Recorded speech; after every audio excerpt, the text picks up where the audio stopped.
Perkenalkan, saya Gracia Lavina dengan NIM 2322148083. Nah, saat ini saya akan menjelaskan terkait dengan surat berharga.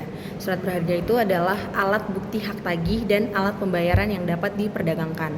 Nah, surat ini tuh dapat dipakai juga sebagai transaksi dalam bisnis, perbankan maupun bisnis internasional. Karena surat ini tuh memberikan jaminan hukum bagi pemegangnya. Nah, fungsi dari surat berharga ini yang pertama dapat diperdagangkan karena bisa pindah tangankan atau pindah alihkan dari satu pihak ke pihak lainnya. Kemudian yang kedua yaitu menjadi alat bukti hutang yang menjadi dasar bagi seseorang untuk menagih pembayaran. Nah, ada 3 syarat utama penerbitan. Yang pertama yaitu mudah diperalihkan, yang seperti saya bilang tadi dapat dipindah tangankan. Kemudian yang kedua ada jaminan pembayaran. Jadi penyedia dana dan wajib bayar itu harus memiliki jaminan. Kemudian yang ketiga ada perlindungan bagi pemegang baru. Selanjutnya saya akan menjelaskan terkait dengan ekspresi dan perikatan dasar. Nah, perikatan dasar sendiri itu memiliki pengertian bahwa perikatan dasar itu adalah perjanjian awal di mana menjadi alasan kenapa sih surat berharga itu harus diterbitkan. Misalnya ada jual beli lalu dibuat surat berharga itu sebagai alat bukti bayar.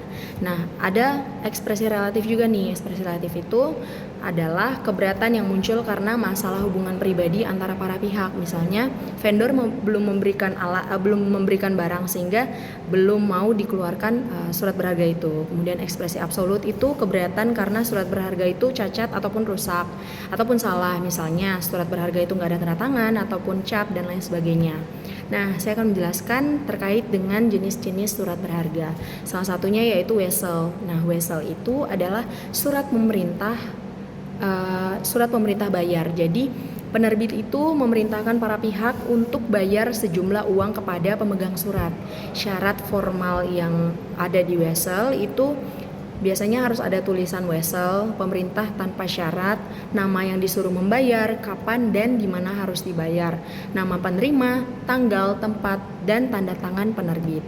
Nah, pihak-pihak dalam wesel itu yang pertama, penerbit, orang yang membuat atau memerintahkan untuk membayar. Kemudian yang tersangkut. Nah, tersangkut itu orang yang diperintahkan untuk membayar. Kemudian ada pemegang. Pemegang itu adalah orang yang menerima hak untuk ditagih. Kemudian ada mekanisme dalam wesel. Nah, yang pertama yaitu endorsement. Endorsement itu adalah cara mengalihkan wesel ke orang lain. Kemudian yang kedua adalah akseptasi, di mana itu adalah persetujuan dari pihak yang harus membayar bahwa ia setuju untuk membayar surat tersebut atau hak tersebut. Kemudian yang ketiga yaitu regres, hak pemegang untuk menagih pihak lain kalau pembayaran itu ditolak. Nah, ada jenis-jenis wesel. Yang pertama, wesel atas penglihatan yang dimana yang dibayar saat ditunjukkan.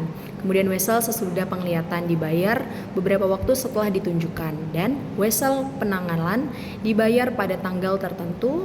Wesel berdomisili dibayar di tempat tertentu. Dan yang terakhir yaitu wesel inkasso untuk keperluan penagihan.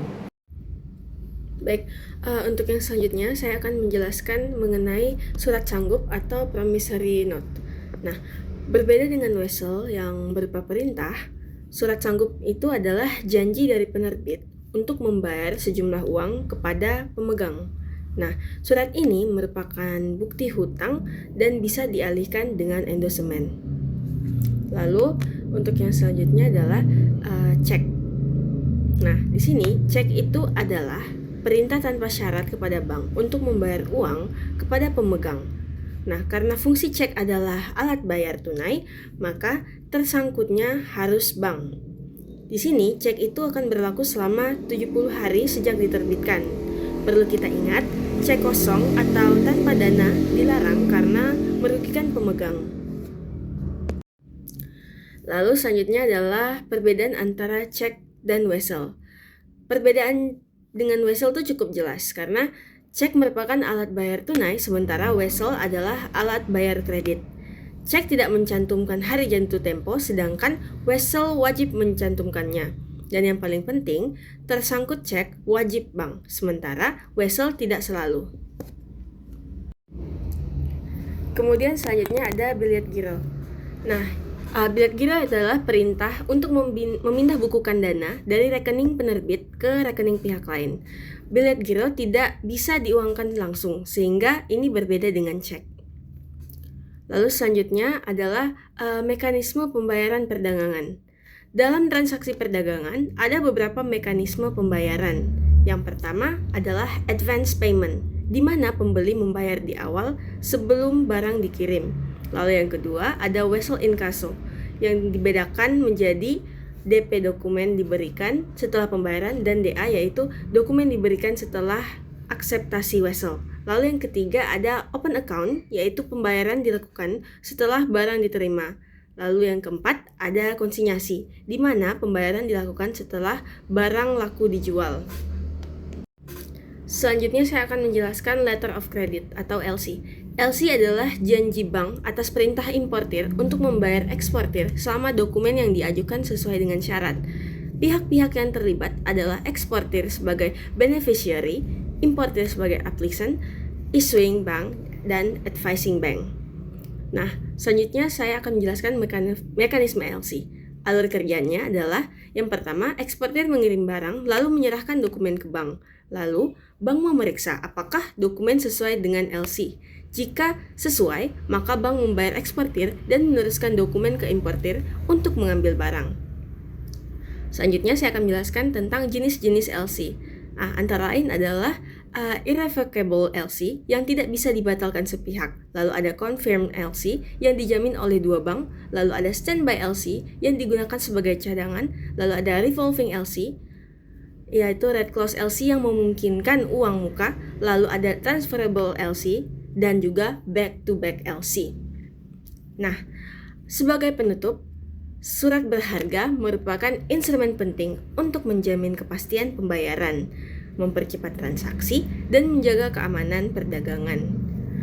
Memahami mekanisme dan jenis-jenisnya sangat penting agar transaksi dapat berjalan aman dan terhindar dari sengketa.